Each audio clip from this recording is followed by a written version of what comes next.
ईश्वरीय पिता परमेश्वर, जगत के सृष्टिकर्ता यहोवा परमेश्वर हमारे प्रभु यीशु मसीह के पिता, हम आपको धन्यवाद देते हैं आज की शाम हमारी जिंदगी के लिए, जिसमें आपने एक कीमत रखी है। हम व्यर्थता के गुलाम थे, लेकिन आपने हमें उस बिना मकसद की ज़िंदगी से उठाकर एक मकसद की ज़िंदगी में, एक बुलाहट की ज़िंदगी में रख दिया। और आज हम यहाँ पर इकट्ठे हैं तो उस बुलाहट के अंतर्गत, आपकी योजना के अंतर्गत, तो सिर्फ आपकी योजना, आपके अनंत के मकसद हमारे इस संगति के समय को मायने दे सकते हैं। पवित्र आत्मा के द्वारा हमें उन मकसदों की गहराई, आपके वचन के रहस्य, आपके मन के विचार, आपके प्रेम की गहराई, ऊंचाई, लंबाई, चौड़ाई हमें दिखाओ इन क्लासेस में, कि हम आपको जान सकें। धन्यवाद देते हैं आपकी करुणा के लिए, धन्यवाद देते हैं आपके प्रेम के लिए, धन्यवाद देते हैं आपके अनुग्रह के लिए, धन्यवाद आपके चरित्र के लिए। धन्यवाद परमेश्वर, प्रभु यीशु मसीह के नाम से, आमीन। ओके, तो पिछली क्लास में से कुछ मुख्य पॉइंट्स आप बताइए। क्लास के स्टूडेंट्स के लिए अच्छा है। पिछले क्लास में हमने कुछ क्या क्या पॉइंट्स सीखे, कुछ खास विचार।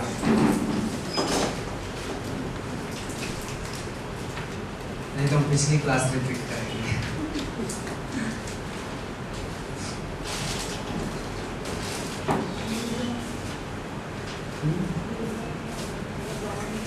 निर्गमन की किताब पढ़ी हमने। निर्गमन का मतलब है बाहर निकाला जाना। ओके, और कुछ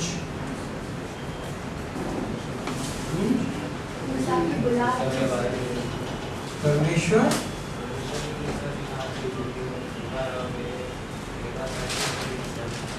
मेरे पास पहले विश्राम कर, दूतिया उतार, राइट, दूतिया उतार, परमेश्वर के साथ विश्राम कर, परमेश्वर की सेवा से पहले परमेश्वर के साथ संगति करना, राइट। और क्या? मूसा की बुलाहट के बारे में सुना, राइट। मूसा की बुलाहट के बारे में मूसा का उत्तर क्या था? मैं बोलने में बता। क्या आप लोग जोर से नहीं बोलते हैं? मैं बोलने में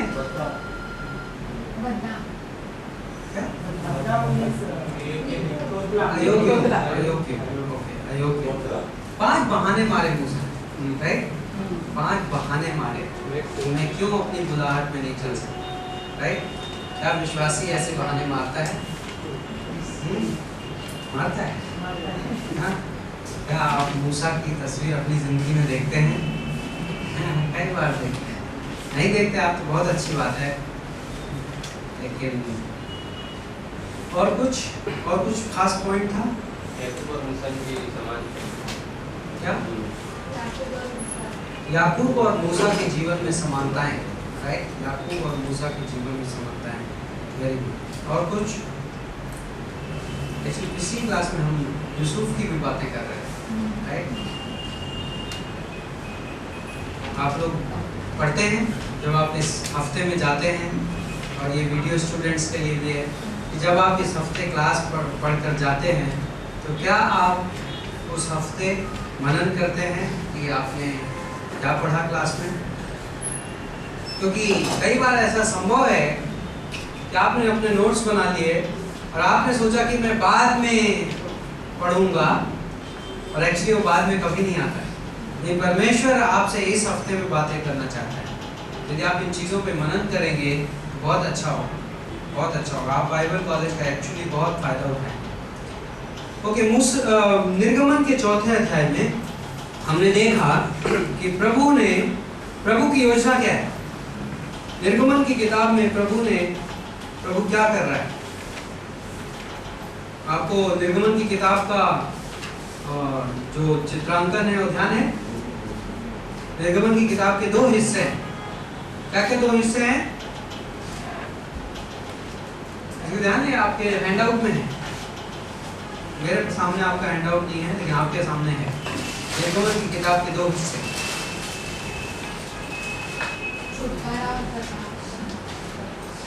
पहला हिस्सा है छुटकारा। किसका छुटकारा? मिस्र देश का छुटकारा या मिस्र देश से छुटकारा? लेकिन सवाल क्या था? किसका छुटकारा? इज़राइल का छुटकारा। किससे छुटकारा? मिस्र देश से छुटकारा। ओके। और दूसरा हिस्सा क्या है? परमेश्वर का प्रकाशन। राइट। पहले हिस्से में और भी कुछ हिस्से हैं, 3 हिस्से हैं ना? पहले हिस्से के 3 हिस्से वहां पर है 4 हिस्से। ओके, 4 क्या क्या हिस्से हैं? छुटकारे की आवश्यकता, एक छुटकारे की आवश्यकता, राइट, छुटकारे की तैयारी, इज़राइल का एक्चुअल छुटकारा, है ना? और चौथा क्या है? इज़राइल की सुरक्षा। राइट। तो पहला हिस्सा हमने देख लिया कि छुटकारे की जरूरत थी। पहले 2 अध्यायों में परमेश्वर ने यह दिखाया कि इज़राइल को छुटकारे की जरूरत थी। इज़राइल को छुटकारे की जरूरत क्यों थी? क्योंकि वो लोग गुलामी में थे। लेकिन परमेश्वर ने कई सालों पहले उनके पुरखों से वादा किया था। राइट। क्या वादा था? हाँ? मैं तुम्हें एक देश में ले जाऊंगा, मैं तुम्हें एक महान देश बनाऊंगा, और मैं तुम्हें एक जमीन दूंगा, एक जगह दूंगा। और वो जगह कौन सी थी? कनान देश थी।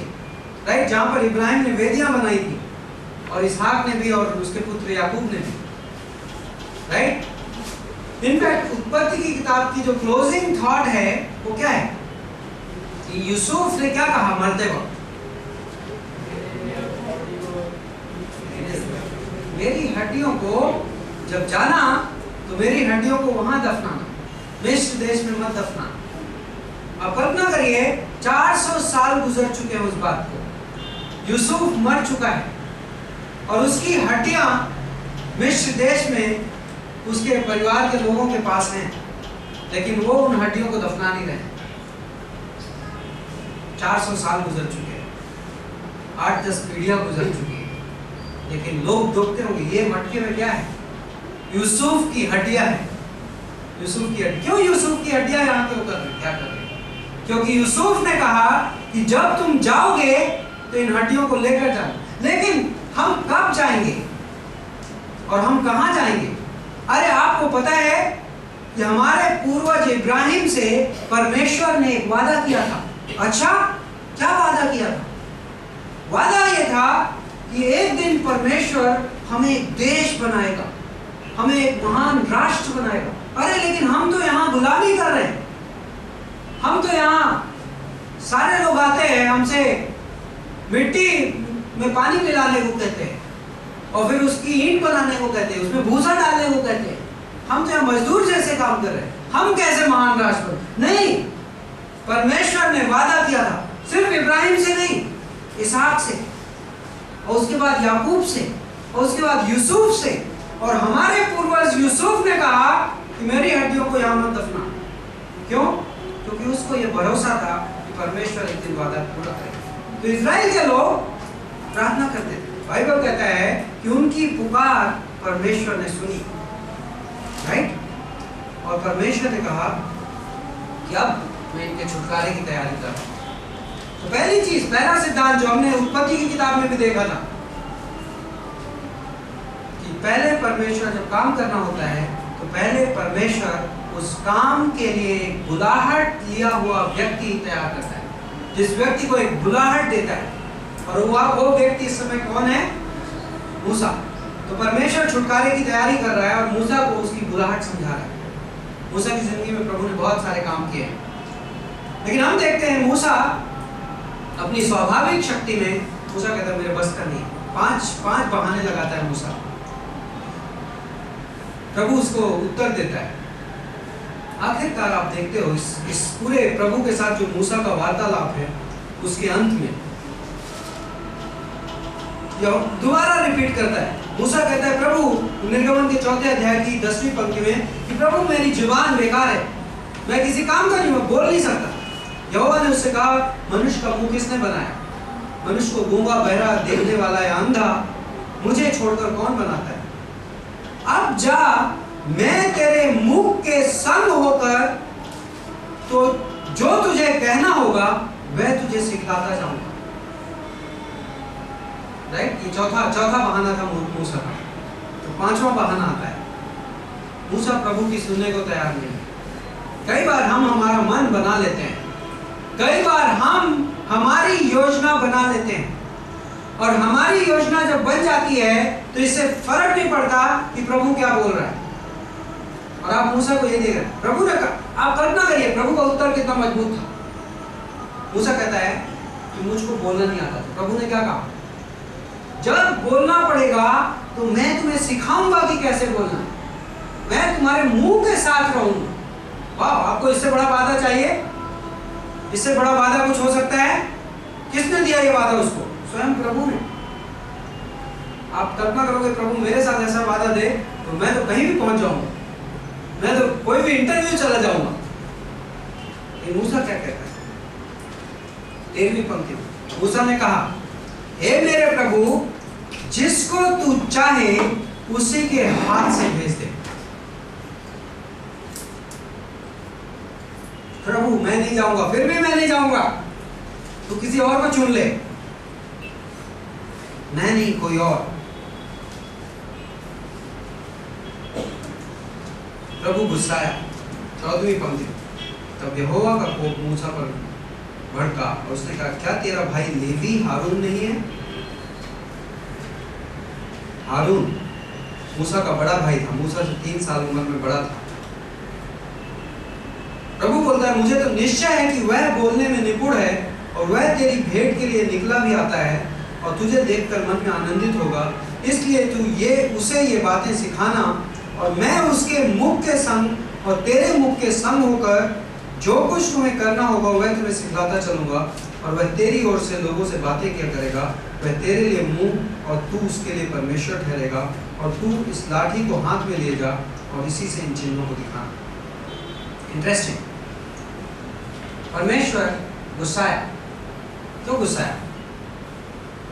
परमेश्वर ने हाल बताया, ओके तुम अकेले नहीं जाना चाहते, मैं साथ में हारून को भेजूंगा। राइट, ये प्रभु गुस्साया। क्यों? क्योंकि जब हम परमेश्वर की मर्जी पूरी करते हैं, विषय है परमेश्वर की मर्जी, तो परमेश्वर की मर्जी क्या होती है? ऑफ कोर्स मर्जी शब्द का मतलब ज्यादा है, परमेश्वर की इच्छा। परमेश्वर की इच्छा का विषय यदि आप बाइबल में पढ़ना चाहें तो परमेश्वर की 2 तरीके की इच्छाएं, कई तरीके की हैं लेकिन 2 भागों में हम विभाजित कर सकते हैं। एक होती है परमेश्वर की संपूर्ण मर्जी, परफेक्ट विल। वो क्या होती है? रोमियो का 12:1 और 2, कि अपने आप को जीवित बलिदान के तौर पर परमेश्वर के सामने समर्पित करो, जिससे तुम परमेश्वर की संपूर्ण और ग्रहण योग्य इच्छा अपने अनुभव से जान सको।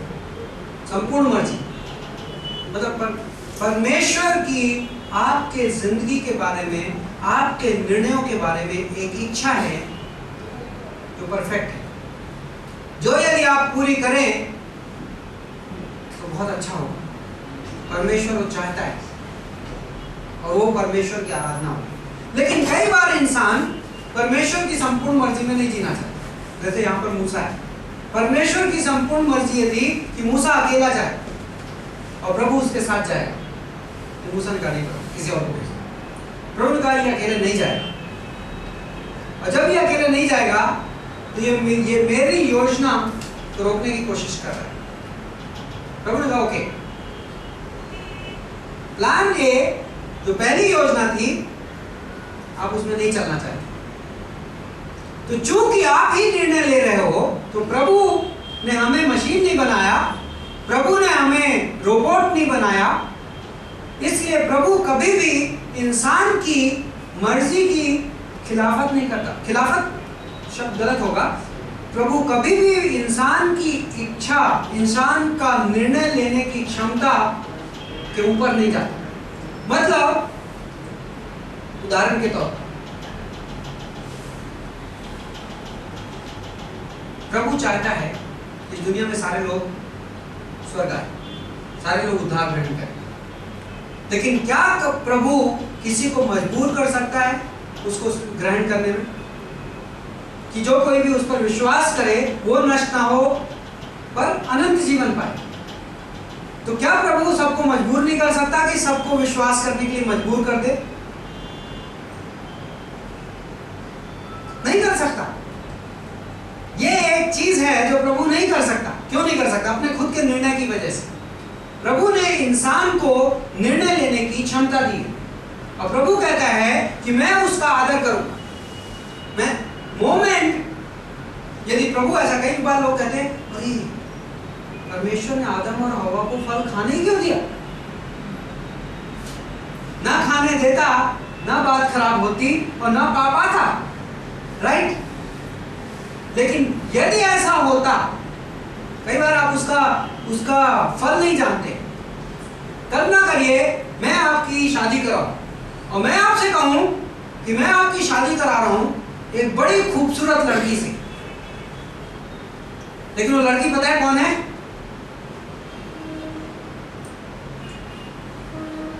बिग बाजार में या किसी मॉल में जो पुतला रहता है, मैं आपकी उससे शादी कराऊंगा। वो जो लड़की की पुतला रहती है बहुत खूबसूरत है। कितने लोग शादी करना पसंद करें? आप बोले वो बोलती नहीं। मैंने कहा मैं उसके अंदर एक अच्छी सी मशीन लगाऊंगा तो आपसे बातें करेगी। आप कहेंगे वो चलती नहीं, हमें कहा उसमें बढ़िया रोबोट बना देंगे, उसको चलेगी। लेकिन आप फिर भी शादी नहीं करेंगे। हम कहें वो बात बोले खाना नहीं बनाती, हम कहें ओके हम उसमें मशीन में बटन लगा देते हैं, प्रोग्रामिंग कर देते हैं, खाना भी बनाएंगे। लेकिन क्या आप फिर भी शादी करेंगे? है कोई यहाँ बैचलर्स? नहीं करेंगे, क्योंकि संबंध के लिए दो व्यक्ति चाहिए। मशीन के साथ संबंध नहीं हो सकता। परमेश्वर ने जब इंसान को बनाया तो कैसा बनाया?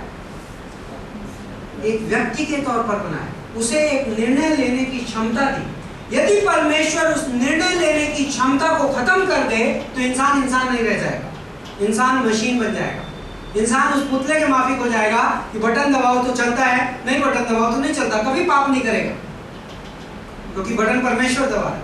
लेकिन वो निष्पाप इंसान एक व्यक्ति नहीं रह जाएगा और उसके साथ संबंध संभव नहीं होगा। तो परमेश्वर ने इंसान को निर्णय लेने की क्षमता दी और उस क्षमता को इंग्लिश में बोलते हैं उसको विल, और उस क्षमता को परमेश्वर कभी भी उसके ऊपर नहीं जाता। यदि इंसान निर्णय लेता है, परमेश्वर उसे वार्निंग देता है, चेतावनी देता है, वचन भेजता है, अपने लोग भेजता है। यदि इंसान कुएं में कूद रहा हो तो परमेश्वर उसे बचाने की कोशिश करेगा, लेकिन लास्ट में निर्णय उसका होगा। किसका? इंसान का, राइट? तो परमेश्वर कहता है मूसा नहीं जा रहा है। मूसा ने 5 कारण बता दिए, मूसा नहीं जा रहा है। परमेश्वर ने कहा ओके तुम अकेले मत जाओ, हारून को लेके साथ। परमेश्वर को पता था कि ये अब तैयार हो जाएगा। लेकिन क्वेश्चन उठता है, एक थी पहली योजना मूसा ने नहीं स्वीकार की तो परमेश्वर ने कहा ओके तुम्हारी दूसरी योजना को मैं अनुमति देता हूं। तो पहली मर्जी थी संपूर्ण मर्जी और दूसरी मर्जी होती है अनुमति की मर्जी। पर इस दुनिया में अपनी योजना के अंतर्गत परमेश्वर कई बार कुछ चीजों को होने देता है जो उसकी संपूर्ण मर्जी नहीं। क्यों? इंसान के निर्णय, क्योंकि इंसान परमेश्वर की संपूर्ण मर्जी को स्वीकार नहीं कर रहा है तो परमेश्वर कुछ चीजें होने देता है, वो उसकी अनुमति की मर्जी। कई सारे विश्वासी अपनी सारी जिंदगी परमेश्वर की अनुमति वाली मर्जी में गुजार देते हैं, लेकिन परमेश्वर की संपूर्ण मर्जी में नहीं गुजारते। लेकिन हमें यह समझना है कि परमेश्वर की संपूर्ण मर्जी बहुत अद्भुत है, बहुत अच्छी है। और यहाँ पे पाठ है, आपको ध्यान है, हारून लीडर बना, मूसा का राइट हैंड। आपको पता है बहुत जल्दी आने वाले अध्यायों में हम देखेंगे कि जब मूसा पहाड़ से निकला तो कौन मूर्ति पूजा में सबसे आगे था? हारून मूर्ति पूजा का लीडर बना, राइट। परमेश्वर की संपूर्ण मर्जी नहीं थी कि हारून लीडर हो उस मंडली का, लेकिन मूसा की जिद की वजह से परमेश्वर ने उसकी अनुमति दी। परमेश्वर जो योजना हमें दिखाता है, पहली योजना हमेशा दूसरी योजना से बेहतर होती है। पहली योजना हमेशा दूसरी योजना से बेहतर होती है, हमारी दृष्टि में नहीं, परमेश्वर की दृष्टि। ओके, तो हम आगे बढ़ते हैं। यहां से आगे हम कहानी में, मूसा तैयार हो जाता है, मूसा जाता है। इस चौथे अध्याय में कुछ एक और इंपॉर्टेंट पंक्ति है यहाँ। मूसा लौटा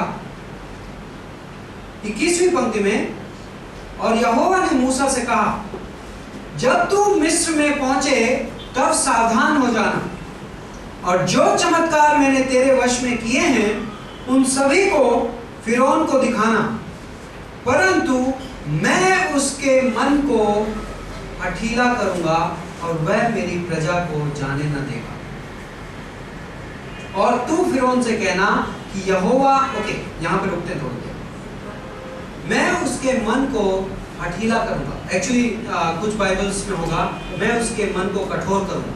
और कोई शब्द है किसी की बाइबल में? मैं चौथे अध्याय की 21वीं पंक्ति, मैं फिरौन के मन को कड़क करूंगा। आपको आगे की कहानी पता है और हम उन कहानियों को पढ़ेंगे। आप देखते हैं कि इसके बाद मूसा बार बार फिरौन के पास जाएगा, बार बार परमेश्वर का संदेश देगा कि प्रभु ने आज्ञा दी है कि मेरे लोगों को छोड़ दो, और आप देखते हैं कि फिरौन उनको नहीं छोड़ेगा, राइट। लेकिन ये पंक्ति कह रही है कि परमेश्वर कहता है मैं उसके मन को कड़क करूंगा, कठोर करूंगा, इस वजह से वो नहीं जाने देगा। अब सवाल ये उठता है, यदि परमेश्वर ने मूसा का मन कड़क किया तो फिर फिरौन की गलतियों का जिम्मेदार कौन है? क्या फिरौन उसकी गलतियों का जिम्मेदार है? क्या उसे उन गलतियों का दंड मिलेगा या नहीं? क्योंकि यदि परमेश्वर ने दिल कठोर किया तो ये पंक्तियों में कई बार लोग, इनफैक्ट रोमियो का 9वां अध्याय जो हम पढ़ रहे हैं उसमें पौलुस कोट करता है इसी घटना के बारे में। पढ़ते हैं हम रोमियो का 9वां अध्याय, और ये विषय कई बार विश्वासियों के लिए बहुत कठिन हो जाता है। इसको हम बोलते हैं परमेश्वर की प्रधानता। क्योंकि पवित्र 17वीं पंक्ति में, क्योंकि पवित्र शास्त्र में फिरौन से कहा गया कि मैंने तुझे इसलिए खड़ा किया है कि तुझ में अपनी सामर्थ दिखाऊं और मेरे नाम का प्रचार सारी पृथ्वी पर हो। 18वीं पंक्ति में, इसलिए परमेश्वर जिस पर चाहता है उस पर दया करता है और जिसे चाहता है उसे कठोर करता है। तो ये पंक्तियों में पौलुस ये कह रहा है कि इस दुनिया में परमेश्वर की एक प्रधानता है, परमेश्वर जो करना चाहे वो उसको करने का है। और यहाँ पर फिरौन का उदाहरण दे रहा है पौलुस और कह रहा है कि परमेश्वर, जिसको परमेश्वर ने चाहा कि उसने फिरौन का दिल कड़ा किया तो उसने किया, परमेश्वर पर कोई दोष नहीं लगा सकता। लेकिन अब इस सवाल ये उठता है, क्योंकि ये परमेश्वर की प्रधानता का जब विषय आता है तो कई बार विश्वासी के दिमाग में चुनौती आती है कि यदि परमेश्वर ने उसका दिल कड़ा किया तो फिर उसे दंड क्यों मिला, राइट। तो क्या हम, और इसी तरीके से बहुत सारे लोग इस चुनौती से गुजरते हैं जिसको बाइबल में एक विषय कहा जाता है चुनाव, इलेक्शन। और कई लोग कहते हैं जो इलेक्शन को गलत समझते हैं, चुनाव को, बहुत सारे बुलाए गए हैं बहुत, लेकिन कुछ चुने गए। कई लोग सोचते हैं कि उद्धार में हम इसलिए हैं क्योंकि परमेश्वर ने हमें चुना, और ये बात सही है बाइबल के हिसाब से, परमेश्वर ने हमें चुना, लेकिन लोग उस चुनाव को समझते नहीं। इनफैक्ट इसी रोमियो के 9वें अध्याय में पौलुस लिखता है कि इसलिए उसने कहा कि छोटा बड़े पर राज्य करेगा। किसके बारे में? एसाव और याकूब के बारे में।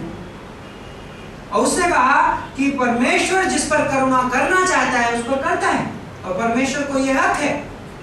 मिट्टी कुम्हार से नहीं कह सकती है कि मुझे ऐसा बनाओ, राइट। ये सब उदाहरण ठीक है, लेकिन ये पंक्तियों को इस्तेमाल करके कई बार लोग गलत सारांश निकाल लेते हैं। गलत सारांश कैसा है? यदि सब लोग चुने गए हैं पहले से कि जो लोग उद्धार के लिए चुने गए हैं वो इधर हैं और वो स्वर्ग जाएंगे, और ये लोग उद्धार के लिए नहीं चुने गए हैं ये नरक जाएंगे, और यदि ऐसा है इंसानी दृष्टि से जो हम चुनाव को समझते हैं, तो लोगों के नरक जाने का जिम्मेदार कौन हुआ? परमेश्वर, राइट? क्योंकि उसने चुना उन्हें नरक। तो क्या ये धारणा सही है? क्या ये धारणा हमें जो बाइबल में दिखाया गया उसके हिसाब से गलत है? बिल्कुल गलत है, क्योंकि बाइबल कहता है परमेश्वर नहीं चाहता कि कोई भी नरक जाए। नरक इंसान के लिए बनाया ही नहीं गया था। नरक किसके लिए बनाया गया? शैतान और दुष्ट आत्माओं के लिए, राइट? तो परमेश्वर नहीं चाहता। तो फिर कंक्लूजन क्या है? फिर चुने जाने का मतलब क्या है? चुने जाने का मतलब यह है, पहला पत्रस का पहला अध्याय दूसरी पंक्ति बोलती है, रोमियो का 8वें अध्याय में आप पंक्ति देखिएगा, कहती है कि हम परमेश्वर के पूर्व ज्ञान के अनुसार चुने गए। आपको पंक्ति ध्यान है रोमियो का 8वें अध्याय में कि जिनको वो पहले से जानता था उनको उसने निर्धारित किया कि वो उसके पुत्र के स्वरूप में बदल दिए जाएं, उन्हीं को उसने बुलाया, उन्हीं को उसने धर्मी बनाया, उन्हीं को उसने महिमा दी। आपने सुनी है पंक्ति? तो आधार क्या है? पूर्व ज्ञान। मतलब सुनिए, ये सिद्धांत है, परमेश्वर को शुरुआत से पता है कि कौन व्यक्ति इस जिंदगी में, किस व्यक्ति के जीवन में क्या घटना आएगी, और वह व्यक्ति उस घटना का वे क्या निर्णय लेगा। मतलब हमारे और आपके बारे में परमेश्वर को अनंत में पता था कि हम कब पैदा होंगे, हम कैसे बड़े होंगे, हम कितने ज्ञानी बनेंगे, और हमें कब कब परमेश्वर सुसमाचार सुनने का मौका देगा। और जब हम सुसमाचार सुनेंगे तो हमारा उसको जवाब क्या होगा, हम हाँ कहेंगे या ना कहेंगे। ये सब परमेश्वर ने अनंत में देखा। और जब परमेश्वर ने अनंत में देखा, इसको बोलते हैं पूर्व ज्ञान। पूर्व ज्ञान मतलब सब कुछ पता है परमेश्वर को पहले से। तो परमेश्वर ने अपने पूर्व ज्ञान में जब उसने ये घटनाएं देखी तो उसने हमारे निर्णयों के आधार पर उसने चुनाव किया। उसने कहा ओके, ये मेरे पुत्र को ठुकराएगा, इसलिए ये नरक जाने के लिए चुना गया। ये मेरे पुत्र को स्वीकार करेगा, इसलिए ये स्वर्ग जाने के लिए चुना गया। परमेश्वर कुछ चीजें पहले से देखता है और उसके आधार पर परमेश्वर निर्णय लेता है। इसलिए परमेश्वर का निर्णय हमेशा सही होता है। पहली चीज, परमेश्वर का चुनाव हमेशा सही होता है, लेकिन परमेश्वर के चुनाव का आधार दो चीजें। परमेश्वर के चुनाव का आधार दो चीजें बाइबल के हिसाब से। पहली चीज परमेश्वर का अनुग्रह। आपको पता है हम में से कोई भी जो नरक जाएगा, परमेश्वर ने किसी को नरक जाने के लिए नहीं चुना, लेकिन श्वेत सिंहासन के न्याय के दिन आपको पता है कोई भी नरक जाने वाला व्यक्ति परमेश्वर के ऊपर उंगली नहीं उठा पाएगा कि परमेश्वर आप हमें गलत भेज रहे हो, हमें मौका नहीं मिला। कोई नहीं कह पाएगा। बाइबल बोलता है उस दिन सब मुंह बंद होंगे। इसलिए नहीं कि सब डर जाएंगे, सब मुंह इसलिए बंद होंगे कि उस समय इंसान को एग्जैक्टली पता होगा कि मैं दोषी हूं। अनुग्रह के सिवा कोई रास्ता नहीं है कि मैं इस नरक से बच सकता, और मैंने अनुग्रह को ग्रहण नहीं किया। तो इसलिए पहला आधार चुनाव का है अनुग्रह, और दूसरा आधार चुनाव का है कि परमेश्वर ने अनंत में हमारे निर्णय को देखा। हमारा निर्णय विश्वास के द्वारा, विश्वास में क्या लगता है? निर्णय लगता है, राइट? तो मैं थोड़ा विषय से दूर चला गया आपको ये एक्सप्लेन करने के लिए कि परमेश्वर ने मन कठोर किया। इस पंक्ति को हम कैसे समझें? इंपॉर्टेंट है, क्योंकि कई बार लोग इससे बहुत गलत कंक्लूजन ड्रॉ कर सकते हैं। पर उस आदमी को गॉस्पेल मत सुनाना क्योंकि परमेश्वर ने उसका मन कठोर किया, हो गई बात खत्म। तो जिससे आपको डर लगता है बाल ठाकरे के पास मत जाना, क्योंकि उस परमेश्वर ने उसका मन कठोर किया है। ओसामा बिन लादेन के पास मत जाना क्योंकि परमेश्वर ने उसका मन कठोर किया है। अब और फिर वो धीरे धीरे अपने पड़ोसी तक आ सकता है कि पड़ोसी के पास मत जाना क्योंकि वो गॉस्पेल के लिए इतना क्लोज है कि मूर्ति पूजा है। गलत डॉक्टर। सुसमाचार सबके लिए उतना ही खुला है फिरौन के पास। और मैं आपको इन आने वाले अध्यायों में ये दिखाऊंगा कि फिरौन को इनफैक्ट जब 10 बार परमेश्वर ने मूसा को भेजा फिरौन के पास, और 10 बार परमेश्वर ने सबूत दिए कि ये मेरा दास मेरी ओर से आया है। लेकिन 10 बार फिरौन ने मूसा को स्वीकार नहीं किया और परमेश्वर को स्वीकार नहीं किया। राइट? मैं ये मानता हूं, कई बार आप सोचोगे इतने बड़े बड़े क्या थे, इतने बड़े बड़े परमेश्वर ने संताप भेजे, उसने दंड भेजे, क्यों भेजे परमेश्वर ने इतने? लेकिन कई बार इंसान ये नहीं देखता कि वो दंड परमेश्वर का अनुग्रह है। परमेश्वर चाहता मूसा को एक बार में रिजेक्ट करके पहली बार में निकाल सकता था अपने लोगों को। तो एक्चुअली 10 मौके दिए गए फिरौन को, 10 बार गॉस्पेल सुनी उसने एक हिसाब से। राइट? तो एक बार सुनाता या 10 बार सुनाता, किसमें ज्यादा अनुग्रह है? फिरौन को मौके दिए गए। लेकिन मैं उसके मन को हठीला करूंगा। इंपॉर्टेंट चीज है, यदि आप ये रायरी स्टडी बाइबल, कितने लोगों ने ये रायरी स्टडी बाइबल हिंदी की ले ली? वेरी गुड, बहुत अद्भुत बाइबल है। और यदि आप अपनी सारी जमा पूंजी इस पे खर्च कर सकें और आप इसमें ले सकें, specially preachers, pastors, future missionaries, बहुत इंपॉर्टेंट बाइबल है। और हमें बहुत शुक्रगुजार होना चाहिए कि जिन लोगों ने ये काम किया है, क्योंकि इवन इंग्लिश में सारी स्टडी बाइबल्स जितनी अवेलेबल है उनके बीच में सबसे अच्छी स्टडी बाइबल है, और उसी को किसी ने हिंदी में ट्रांसलेट किया। तो यदि आप अपनी स्टडी बाइबल में रेफर करेंगे तो आपको 21वें अध्याय के नीचे, 21वीं पंक्ति के नीचे ये नोट्स में एक्सप्लेन्ड है। लेकिन मैं आपको इसका एक्सप्लेनेशन दूंगा और आप डेफिनेटली जो दिखाऊंगा मैं, आप अच्छे 20 बार अगले 5-6 अध्यायों में 20 बार इस शब्द का प्रयोग हुआ है। परमेश्वर ने उसका मन हठीला किया, हठीला, कड़क किया। लेकिन उसमें से 10 बार यह लिखा है कि परमेश्वर ने उसका मन कड़क किया। लेकिन उसमें से 10 बार यह लिखा है कि फिरौन ने अपना मन कड़क किया। राइट? तो बाइबल में तो आप कहोगे अब रियलिटी क्या है? परमेश्वर ने कड़क किया या फिरौन ने खुद अपना मन कड़क किया? दूसरी चीज,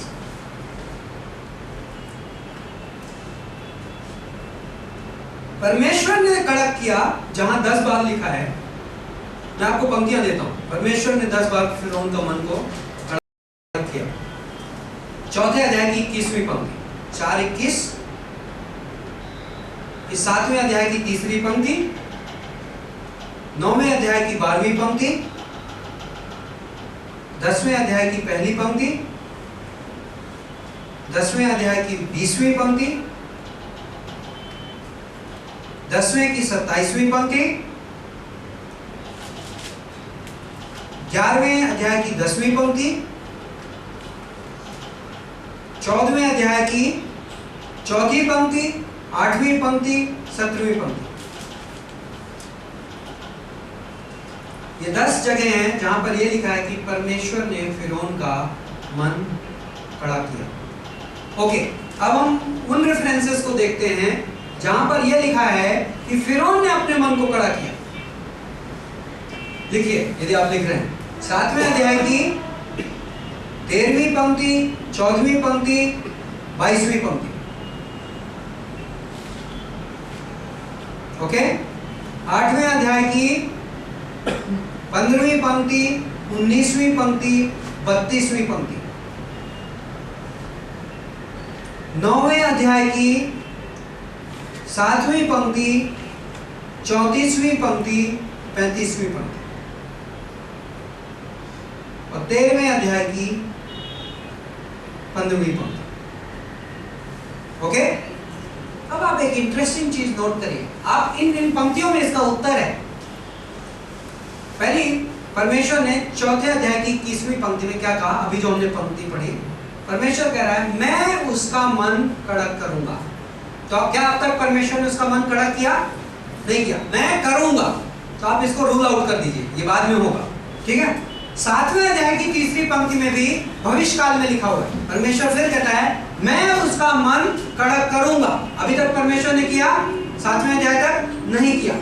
ओके, तो मेरा सवाल, पहली बार बाइबल में ये कहां पर लिखा है कि परमेश्वर ने उसका मन कड़क किया? जो मैंने पंक्तियां दी आपको, परमेश्वर ने उसका मन कड़क किया, उसमें तीसरी बार कौन सा है?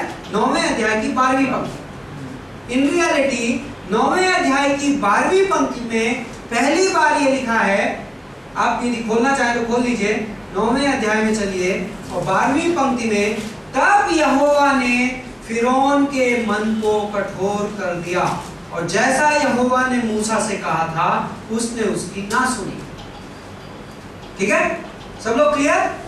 यहां पर यदि आप देखेंगे, हम आने वाले हैं, 10 विपत्तियां आई फिरौन और पूरे मिस्र देश पे, तो इस जगह तक 6 बार विपत्तियां आ चुकी थी।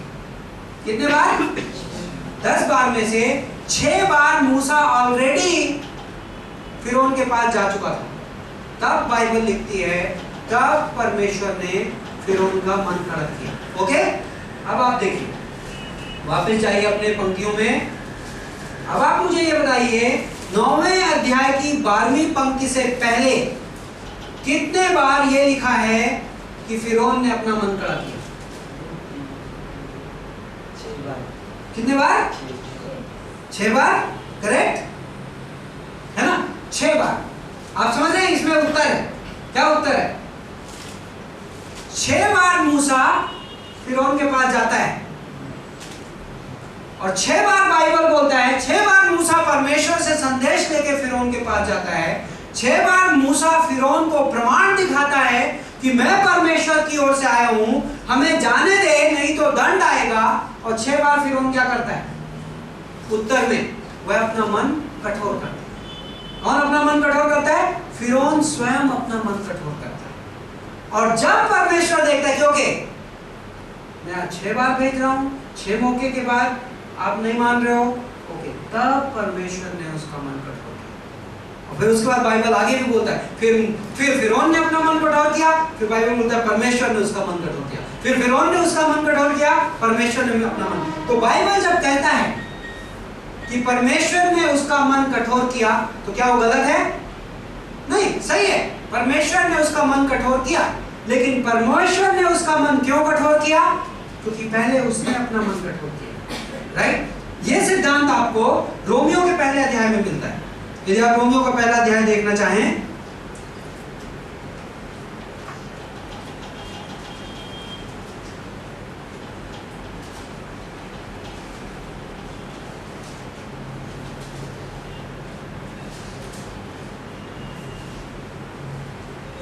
पंक्ति से, परमेश्वर का क्रोध तो उन लोगों की सब अभक्ति और सब अधर्म पर स्वर्ग से प्रकट होता है जो सत्य को अधर्म से दबाए रखते हैं।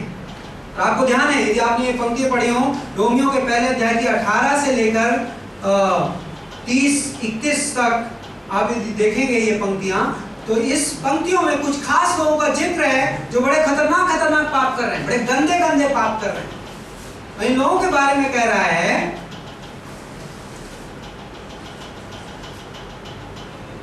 19वीं पंक्ति में, परमेश्वर के विषय का ज्ञान उनके मनों पर प्रकट है क्योंकि परमेश्वर ने उन पर प्रकट किया है। और मैं 20वीं पंक्ति नहीं पढ़ूंगा, 21वीं पंक्ति में, इस कारण कि परमेश्वर को जानने पर भी उन्होंने परमेश्वर के योग्य बड़ाई और धन्यवाद नहीं किया, परंतु व्यर्थ विचार करने लगे, यहाँ तक कि उनका निर्बुद्ध मन अंधेरा हो गया। वे अपने आप को बुद्धिमान जताकर मूर्ख बन गए और अविनाशी परमेश्वर की महिमा को नाशमान मनुष्य और पक्षियों और चौपायों और रेंगने वाली जंतुओं की मूर्त की समानता में बदल डाला। 24वीं पंक्ति में, इस कारण परमेश्वर ने उन्हें उनके मन के अभिलाषाओं के अनुसार अशुद्धता के लिए छोड़ दिया। राइट? 25वीं पंक्ति में, क्योंकि उन्होंने परमेश्वर की सच्चाई को बदलकर झूठा बना डाला और सृष्टि की उपासना की। 26वीं पंक्ति में फिर कहता है, इसलिए परमेश्वर ने उन्हें उनकी नीच कामनाओं के वश में छोड़ दिया। राइट? और 28वीं पंक्ति में फिर कहता है कि और जब उन्होंने परमेश्वर को पहचानना ना जाना, इसलिए परमेश्वर ने भी उन्हें निकम्मे मन पर छोड़ दिया कि वे अनुचित काम करें। राइट? हम जानते हैं परमेश्वर अनुग्रहमयी परमेश्वर है और परमेश्वर के प्रेम का अंत नहीं है। परमेश्वर लास्ट तक लोगों के पीछे पड़ा रहता है और लास्ट तक लोगों को क्या करता है? अनुग्रह देने की कोशिश करता है। बाइबल कहता है कि परमेश्वर इंतजार करता है कि वो लोगों को अनुग्रह दे। लेकिन इंपॉर्टेंट है, यीशु मसीह ने कहा एक तरीके की जमीन है, वो कैसी है?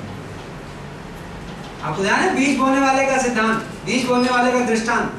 एक मनुष्य बीज बोने गया और उसने बीज बोए और बीज 4 तरीके की जमीनों में गिरा। उनमें से एक तरीके की जमीन कैसी थी? पथरीली थी, करेक्ट। और पथरीली जमीन पे क्या हुआ बीज का? पक्षी आए और चुप गए, राइट? जमीन पथरीली थी। यीशु मसीह उस दृष्टांत के अंत में एक अद्भुत बात कहता है जिसके पास है उसे और दिया जाएगा, लेकिन जिसके पास नहीं है उसके पास जो है वह भी उससे ले लिया जाएगा।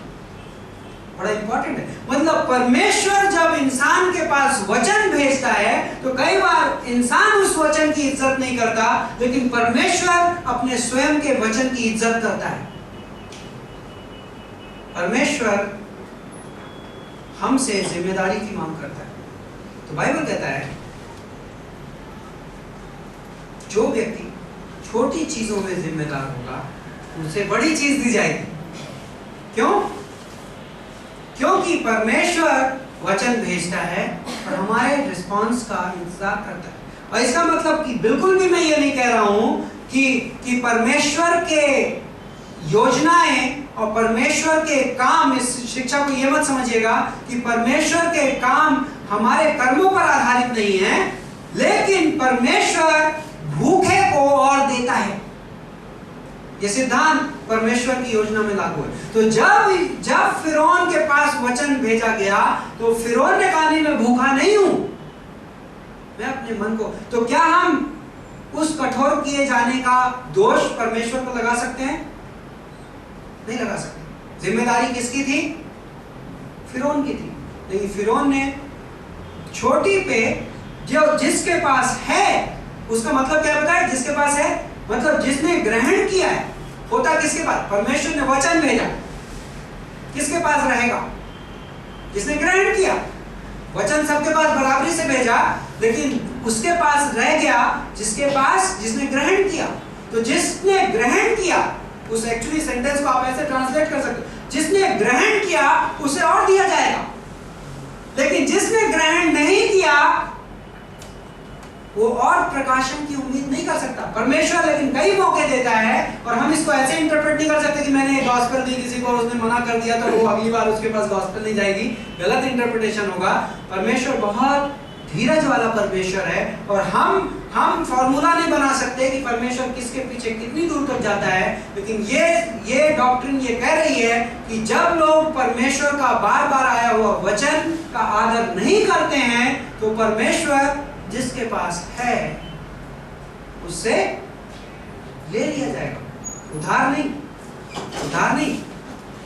क्या मैं बाइबल पढ़ता हूं? विश्वासी के साथ ऐसा हो सकता है। मैं बाइबल पढ़ता हूं, मैं पहले बाइबल पढ़ता था तो मेरा दिल हिल जाता था, अंदर आग लग जाती थी। लेकिन आजकल मैं बाइबल पढ़ता हूं तो कुछ नहीं होता। कई बार बाइबल पढ़ने का मन नहीं करता। और यदि आप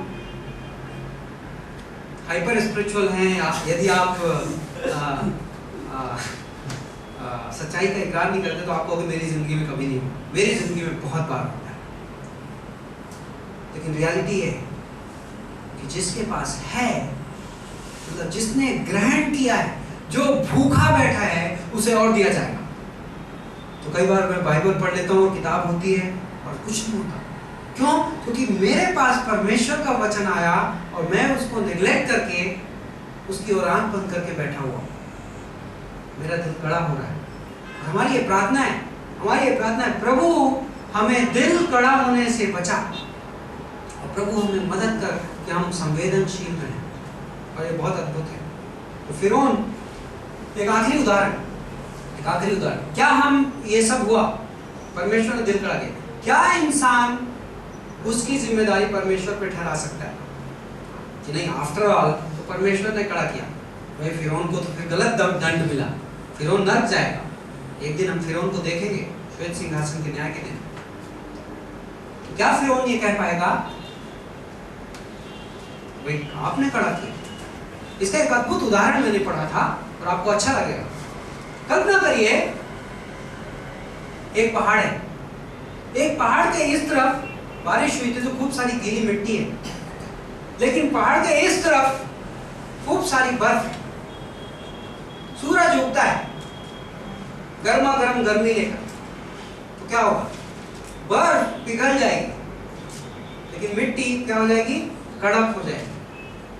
क्या सूरज की गलती है? नहीं। ठीक वैसे ही है, परमेश्वर लोगों की जिंदगी में काम करता है। परमेश्वर लोगों की जिंदगी में काम करता है। कुछ लोग नम्र हो जाते हैं, लेकिन कुछ लोग कड़क हो जाते हैं, और ये रहस्य है। लेकिन उसकी जिम्मेदारी परमेश्वर पर नहीं थोपी जा सकती, उसके लिए इंसान स्वयं जिम्मेदार है। राइट? ओके, आगे बढ़ते हैं। निर्गमन के चौथे अध्याय में, राइट? इस अध्याय में एक और घटना है। तो परमेश्वर ये वादा कहता है, परमेश्वर मूसा को भविष्य बताता है कि तू फिरौन के पास जाएगा और मैं फिरौन का दिल कठोर करूंगा और वो तेरी बात नहीं सुनेगा, लेकिन तू उसको चमत्कार दिखाएगा। अंत में मैं अपने लोगों को लेकर जाऊंगा। ओके, एक और चीज,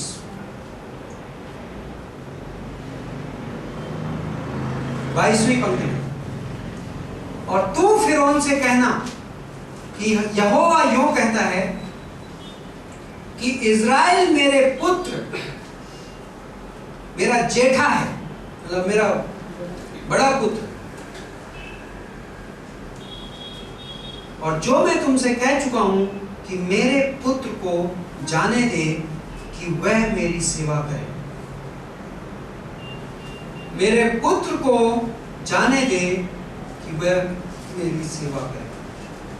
अद्भुत चित्र है। कई बार एक्चुअली आई थिंक 10 बार निर्गमन की किताब में ये वाक्य का प्रयोग है, मेरे पुत्र को जाने दे, मेरे पुत्र को जाने दे। इस सेंटेंस को नोटिस करिएगा। आई थिंक हम इसके बारे में थोड़ी देर बाद वापस बात करेंगे।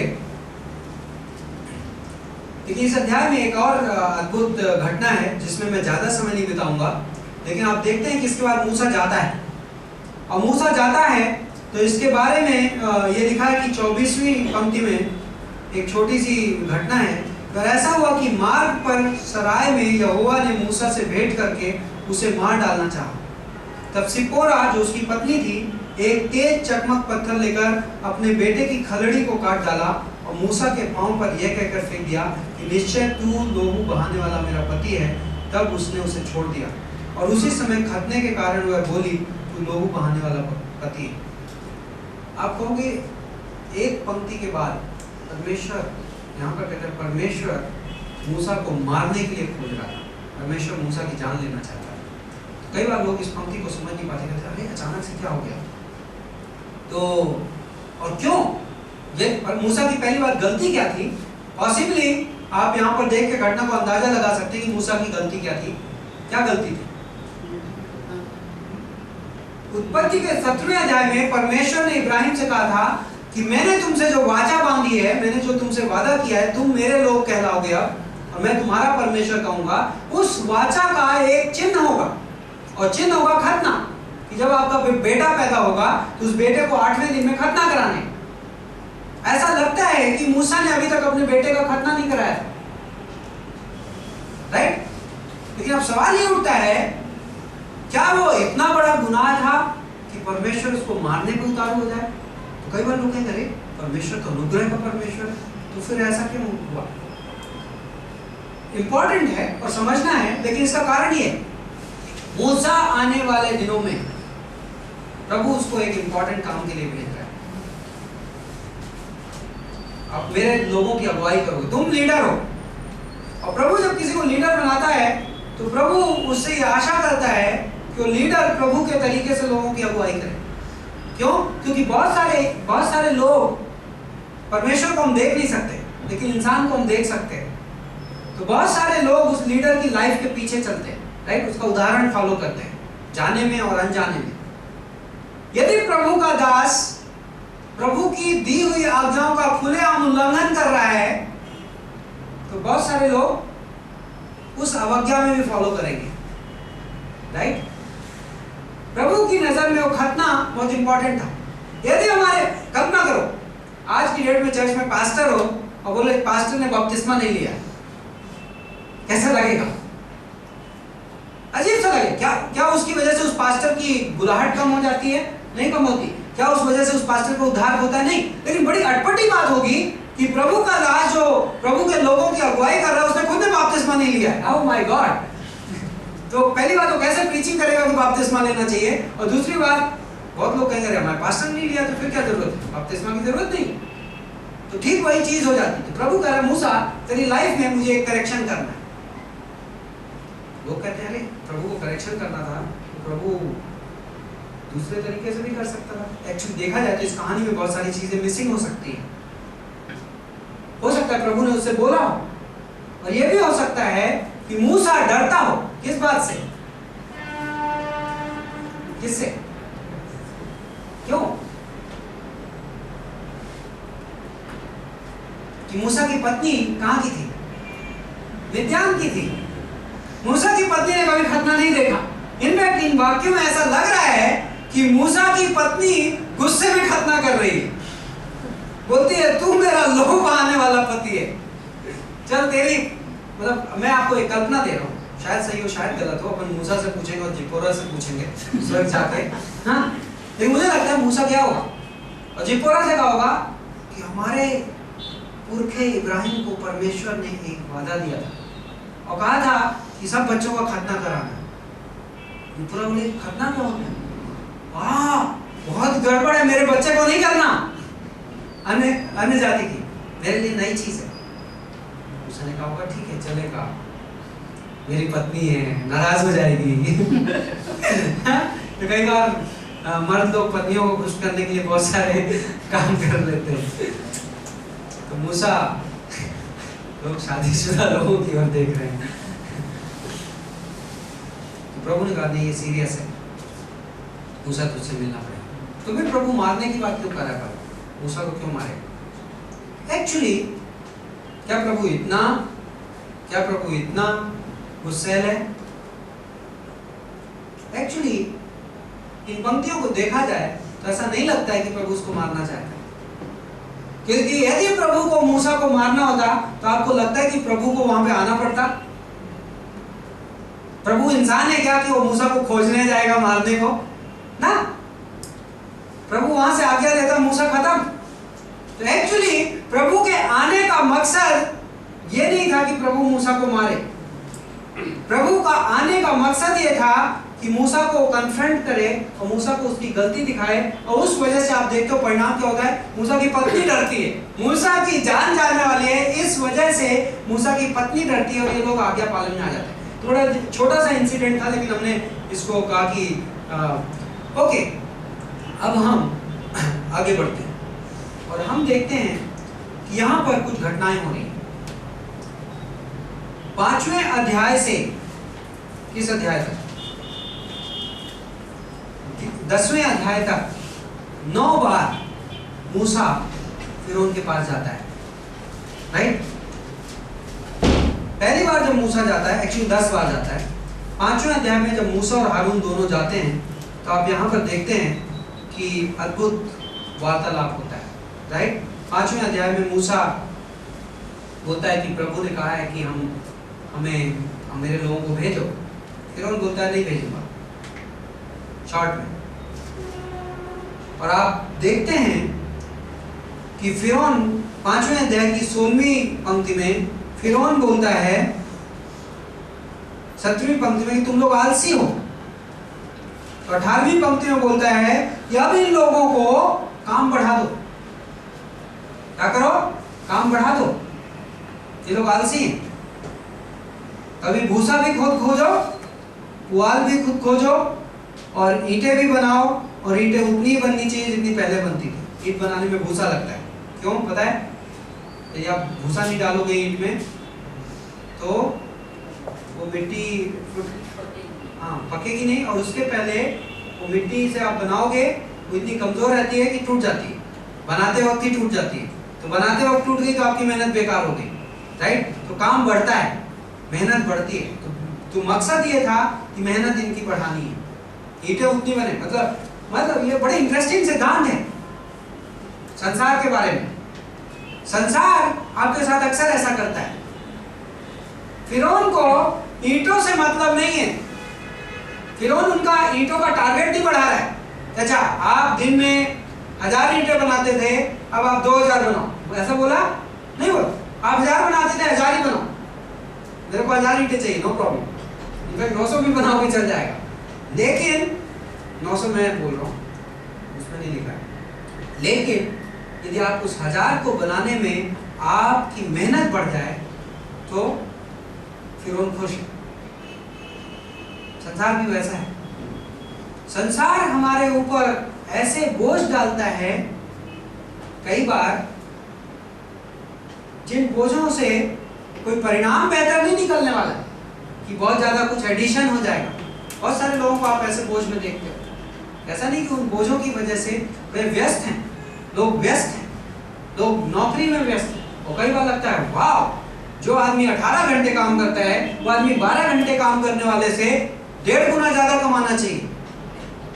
या जब मैं हफ्ते में 6 दिन काम करता था तो मेरी जितनी कमाई होती थी, तो मुझे लालच मिलेगा कि तुम 7 दिन काम करो, तुम्हारी कमाई बढ़ जाएगी, साथ में मेडिकल बिल भी बढ़ जाएगा,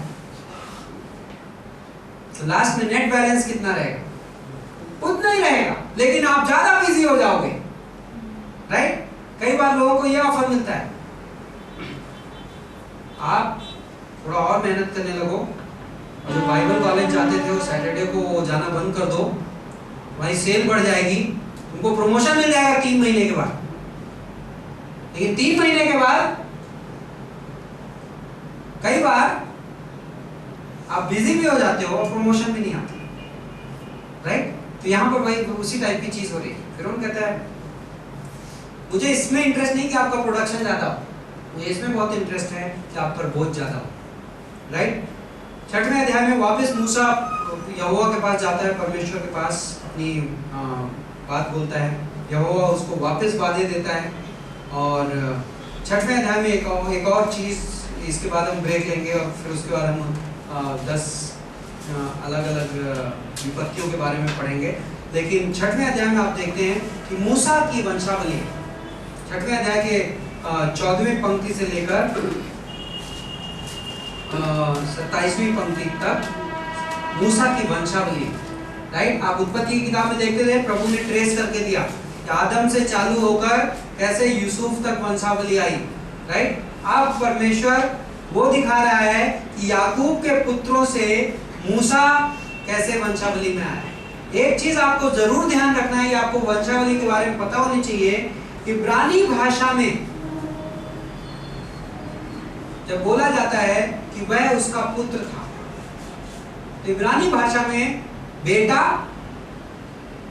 पोता, परपोता के लिए एक ही शब्द था, ठीक? वैसे पिता, दादा, परदादा, दादा के दादा, इन सब के लिए एक ही शब्द था। तो अक्सर आप जब वंशावली में ये देखते हैं, इब्रानी भाषा में लिखता है कि ये उसका पुत्र था, वो उसका पुत्र था, वो उसका पुत्र था, तो आपको लगेगा यहाँ पे जैसे लेवी का पुत्र, लेवी के बाद जो आया, ऐसे करके वंशावली में आपको लगेगा अरे लेवी और मूसा के बीच में 3 पीढ़ी है, आपको इसको देख के लगेगा। लेकिन एक्चुअली ऐसा नहीं है। आपको बाइबल बताता है यूसुफ जब मरा, उस समय जब ये लोग आए थे मिस्र देश में, उससे लेकर बंधुत्व में 430 साल थे, राइट? तो 430 साल में सिर्फ 3 जनरेशन नहीं हो सकती, उससे ज्यादा जनरेशंस नहीं होंगी, उससे ज्यादा पीढ़ियां नहीं होंगी। लेकिन बाइबल की वंशावलियों में ये यहूदियों की वंशावलियों का ये फीचर था। कई बार बाइबल का लेखक जब वंशावली लिखता है तो सिलेक्टेड वंशावली लिखता है, मतलब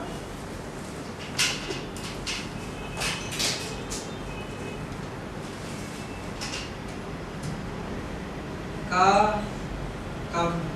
बेटा खा का बेटा गा का बेटा घा, और घा का बेटा छा, मान लो ये है। तो बाइबल की वंशावली में लेखक कई बार लिखेगा का बेटा गा का बेटा घा और घा का बेटा छा। और यदि वो ऐसा लिखेगा, उसने क्या किया, खा को और छा को छोड़ दिया बीच में से, राइट। ऐसा बाइबल में कई बार देखते हैं आप। क्यों होता है? पहली चीज कि जब वंशावली लिखी जा रही है तो किसी खास मकसद से लिखी जा रही है, और उस मकसद जो लेखक लिख रहा है उसका मेन मकसद वो है, उसको ये साबित करना है कि छा और का के बीच में कनेक्शन है, उसको ये साबित करना है। तो इसलिए कई बार बीच में ऐसे लोग हैं जिनकी की कोई खास इंपॉर्टेंस नहीं है उस वंशावली। इब्राहिम का नाम आप जानते हो, याकूब का नाम आप जानते हो, लेवी का नाम आप जानते हो, लेकिन लेवी के बेटे के बारे में कहीं कोई कहानी नहीं है। तो उसने, लेखक ने लेवी के बेटे को बीच में से छोड़ दिया। ऐसा कई बार होता है, और इसके ये इसका एक्सप्लेनेशन है, इसमें कोई घबराने की बात नहीं। कोई आपको दिखाए कि कई बार कोई, जैसे मत्ती के पहले अध्याय में और लूका के कौन से अध्याय में वंशावली है? तीसरे में, लूका के तीसरे या चौथे, एनीवे लूका भी यीशु मसीह की वंशावली लिखता है और मत्ती भी लिखता है। आप देखेंगे कुछ पॉइंट्स पे मत्ती और लूका की वंशावलियों में बीच में आदमी गायब है। तो कोई आदमी गायब है, आपकी बाइबल में गलती है? गलती नहीं है। वंशावली लिखने वाला एक खास दृष्टिकोण से वंशावली बना। एक्चुअली यीशु मसीह के बारे में जब वंशावली कहा है मत्ती ने, तो क्या कहा? इब्राहिम से दाऊद तक कितने लोग? 14 है ना। दाऊद से गुलामी तक 14, और गुलामी से यीशु मसीह तक 14। लेकिन एक्चुअली 14 नहीं है। यदि आप काउंटिंग करेंगे तो इब्राहिम से लेकर यीशु मसीह तक सिर्फ 42 पीढ़ियां नहीं है, बहुत ज्यादा है। 42 से बहुत ज्यादा है। लेकिन क्यों 42 दी गई है वहां? क्योंकि वंशावली का लेखक कुछ खास पॉइंट दिखा रहा था, एक पैटर्न दिखा रहा था। उसको मेन इंपॉर्टेंट कौन थे लोग वंशावली में? इब्राहिम और दाऊद, ये दो मोस्ट इंपॉर्टेंट थे। तो उस वंशावली को इस हिसाब से डिवाइड कर रहा था कि वो ये कह सके कि मेन कौन कौन है इस वंशावली में, इब्राहिम और दाऊद।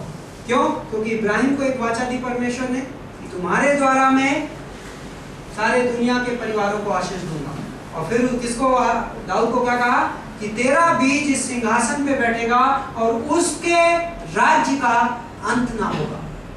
इसलिए मत्ती कह रहा है यीशु मसीह इन दोनों के वंश से पैदा हुआ, और बाकी लोगों का नाम बाय द वे है उसमें, राइट। तो आप ध्यान दीजिए, मैं जस्ट आपको डिटेल्स के लिए बोला था। ब्रेक लेते हैं।